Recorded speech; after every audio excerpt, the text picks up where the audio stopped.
नाम से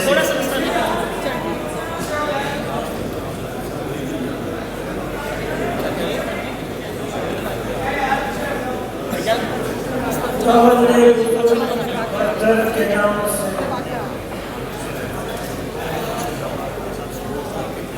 और पनाह मांगते हैं हर शैतान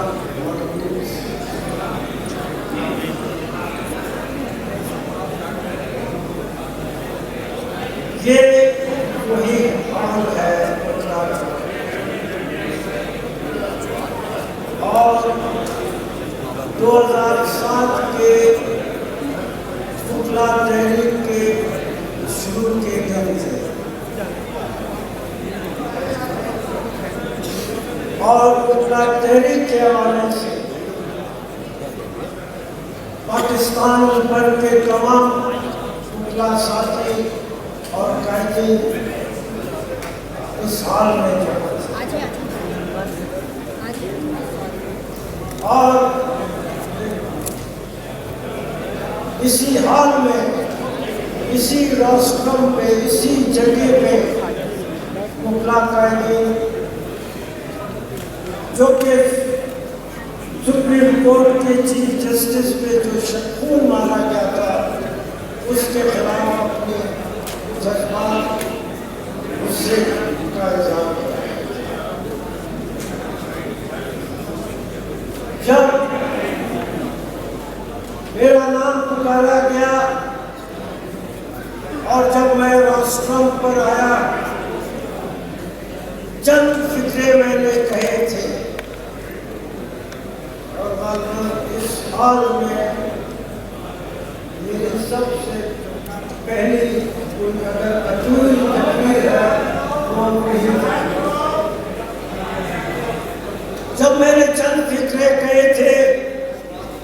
तो अपना साथी यहाँ से आए उन्होंने कहा कि साहब आप यहाँ पे तकरीर कर रहे हैं वहाँ तो शदीद किस्म की आंसू गैस टीयर गैस की शेयरिंग है और बख्तर गाड़ी हमारे इस हाई कोर्ट की इमारत में दाखिल हो। तो मैंने एक फिक्रा कहा था वो फिक्रा ये था अगर जंग है तो इसका फैसला मैदान में हो।